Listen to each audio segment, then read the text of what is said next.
Before 2008, Spain lived in the shadow of their own potential. A nation blessed with extraordinary talent and home to giants like Real Madrid and Barcelona. But yet on the international stage, they were defined by one word: failure. For decades, Spain arrived at tournaments with squads full of top players.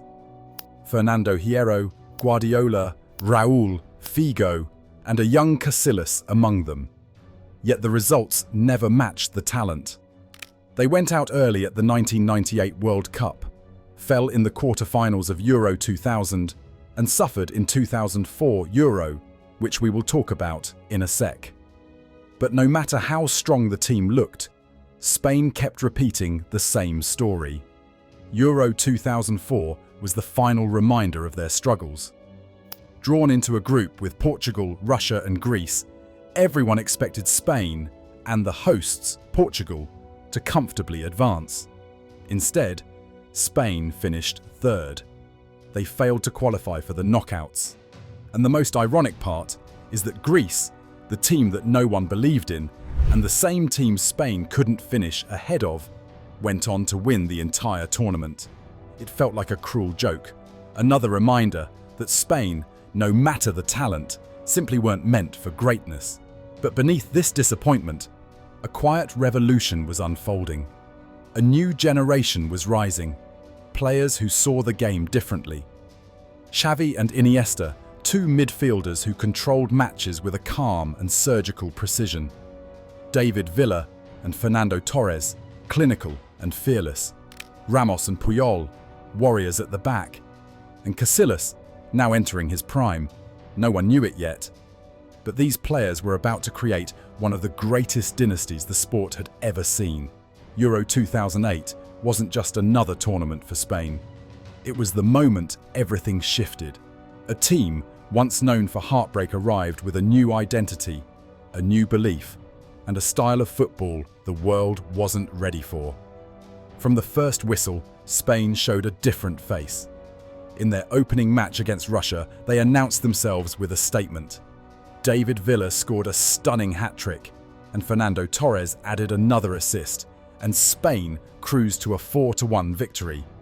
It was the first sign that something had changed. Next came Sweden, a tougher and more defensive side. Spain dominated possession, but struggled to break them down. Villa equalised early, but as the match reached its final moments, frustration grew. Then, in the 92nd minute, Villa slipped through the defence and scored again. A last-second winner. Spain secured qualification, and the belief inside the camp grew stronger. Their final group match was against Greece, the team that had shocked Europe 4 years earlier and were defending their title. Spain rotated players heavily, but still won the game 2-1, with goals from Rubén de la Red and Dani Guiza. 3 games, 3 wins. Spain topped their group for the first time in decades, but the real test came in the quarter-final against Italy, the team that had haunted Spain for generations. For 88 years, Spain had failed to beat Italy in competitive play. They lost to them in the 1994 World Cup, were knocked out again at Euro 2000, and every big meeting seemed to end the same way: heartbreak. So when the brackets placed them together again in 2008, many believed Spain's run was over. But Spain didn't panic and trusted the system. After 120 tense minutes, it all came down to penalties, the moment Spain usually collapses. Not this time. Casillas made 2 heroic saves, and when Cesc Fabregas scored the final penalty and the 88-year curse was broken, Spain moved into the semi-final against Russia, a team they had already dismantled in the group stage. But this time, the stakes were far higher. For the first 45 minutes, the match was tight, cautious, almost nerve-filled. But after the break, Spain shifted into another gear. Xavi opened the scoring with a perfectly timed run and finish. Dani Guiza added the second, lifting the ball delicately over the keeper, and David Silva sealed the victory with a calm strike. A 3-0 win, dominant, controlled, and symbolic. Spain were no longer the team that feared the moment. and they were in the final for the first time in 24 years. The final was against Germany, one of the giants of European football, powerful, experienced and ruthless. Many believed Spain's run would end here. But Spain didn't blink. They controlled the match from the start, slicing through Germany with quick passes and relentless movement. Then came the moment. In the 33rd minute, Fernando Torres sprinted past Philipp Lahm, reached Fabregas's pass and delicately chipped the ball over Lehmann, a single touch that changed Spanish football forever. Spain won 1-0, lifting their first major trophy in 44 years. But this victory was bigger than a title. It was the beginning of a dynasty. A team, once defined by failure, had finally rewritten their story. And they were only just getting started. 2 years later, the world would see just how far this transformation could go. Spain entered the 2010 World Cup as the new kings of Europe. But with that came pressure they had never felt before. This time, they weren't the underdogs. Their opening match against Switzerland was supposed to be routine. Instead, it became a nightmare. Spain dominated possession, created chance after chance, and still lost 1-0. It was their first opening match defeat in their World Cup history. Critics said the old Spain was back, but inside the Spanish camp, there was no panic. Vicente del Bosque stayed calm. The players trusted the system, and slowly, the tournament began to bend in their favour. Against Honduras, David Villa took control. He scored twice and lifted Spain to a 2-0 win. Against Chile, which was their third game, Villa struck again from long range, and Iniesta added another to secure a 2-1 victory. Spain topped the group despite that early stumble, proof that their belief wouldn't break so easily. In the round of 16, they faced Portugal, a physically strong side with Cristiano Ronaldo. It was a cagey, tense match, but Spain suffocated Portugal with relentless possession. The breakthrough came in the 63rd minute. Xavi's back heel, Andrés Iniesta's movement, and a low cross finished by Villa. 1-0. And just like that, Spain advanced. The quarter-final was even tougher. Paraguay were the opponent, and they had built a well-organised, aggressive and fearless team. Both of the teams missed penalties in a chaotic stretch of the second half. But in the 83rd minute, Spain finally broke through, Villa scoring after a brilliant move involving Iniesta and Pedro. Another 1-0 win, another test survived. Then came the semi-final against Germany, a young, explosive team that had just destroyed England and Argentina. Many thought Spain would finally fall here. Instead, they delivered one of their most complete performances. They controlled the ball, dictated the rhythm, and silenced Germany's attack.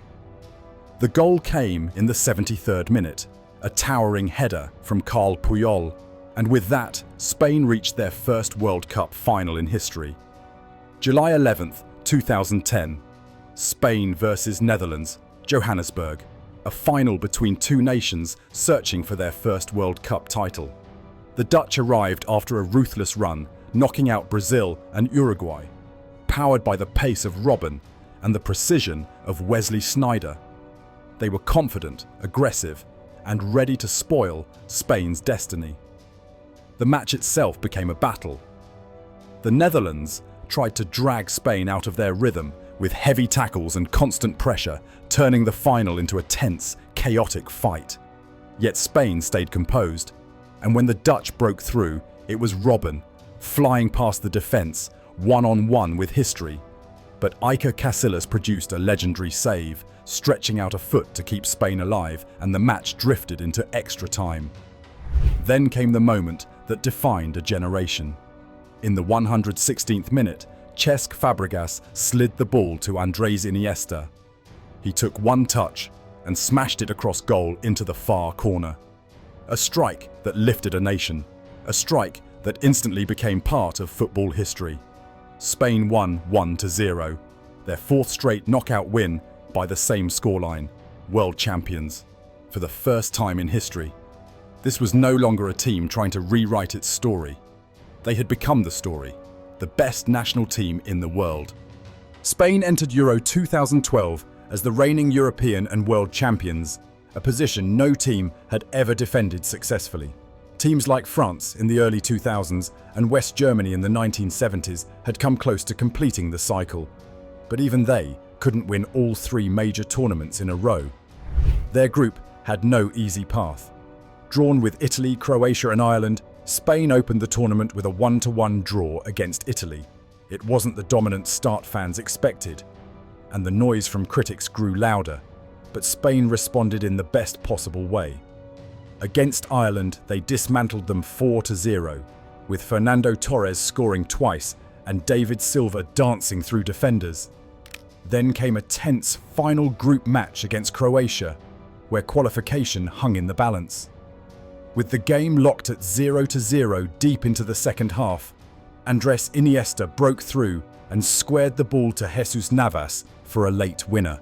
Spain topped the group, but nothing about it felt easy.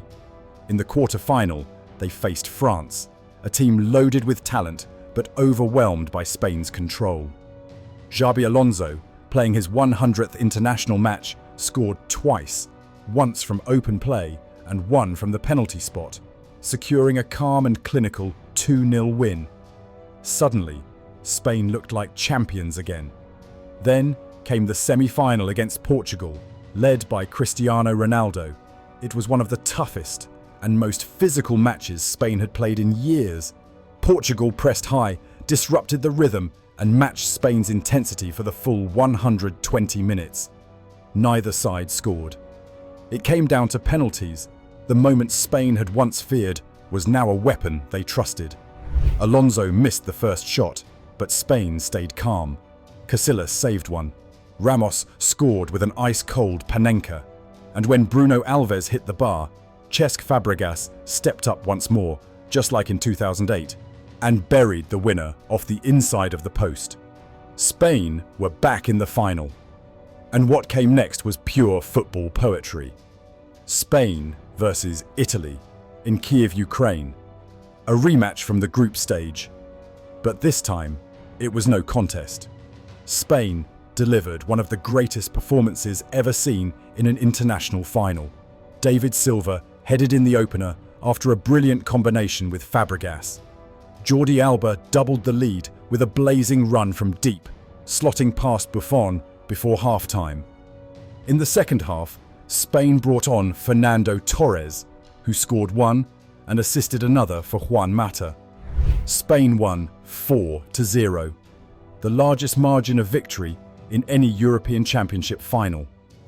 A masterpiece, a statement, a legacy. 3 tournaments in a row: Euro 2008, World Cup 2010, Euro 2012. A level of dominance no national team has ever matched. They didn't just win matches, they shaped the way the world understood football. A generation of players who turned control into an art form and left a legacy that still echoes across the sport. And now, more than a decade later, their era remains untouched. A golden chapter that may never be repeated. Thank you for watching this journey through Spain's greatest years. If you enjoyed the video, feel free to subscribe and tell me your thoughts in the comments below. Which team or era should I explore next? Until then, this is Vault 360, and I'll see you in the next one.